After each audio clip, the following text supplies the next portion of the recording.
Sa kanilang pagiging abala ay sila po ay napapagod ang kanilang mga pangangatawan. At sa kanilang pagkapagod ay sila po ay nagpapahinga. Ano po?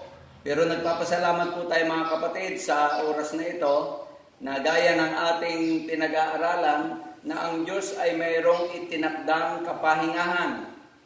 Na hindi lang ang magpapahinga ay ang ating pisikal na katawan, kundi ang ating espiritual na buhay, mga kapatid. Ano po?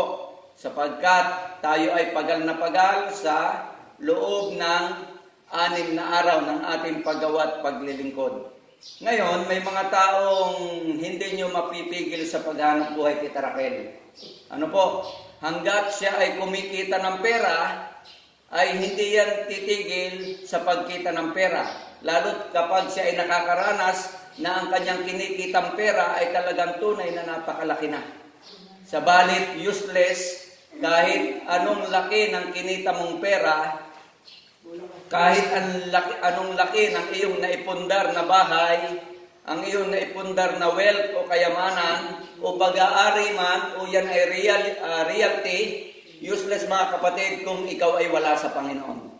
Ano po? Kaya sabi ni Haring Solomon, lahat ay nauuwi sa wala. Tingnan niyo po si Haring Solomon mga kapatid, gaano po siya pinagpala ng Diyos. Lahat ay nasa Kanya. Wala nang sumbat pa ang walang iba kundi si Haring Solomon sa ating Panginoon.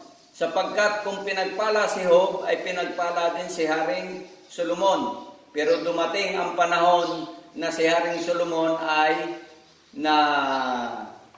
kung saanin na ganyak siya sa sanlibutan. At yung kanyang kaisipan ay dala ng agos ng sanlibutan. Siya po'y nagtiwala sa kanyang sarili. Dumating sa panahon na siya ay parang naging isang baliw. Ano po? Samantalang siya ay binigyan ng karunungan, nakausapin niya ang mga hayop.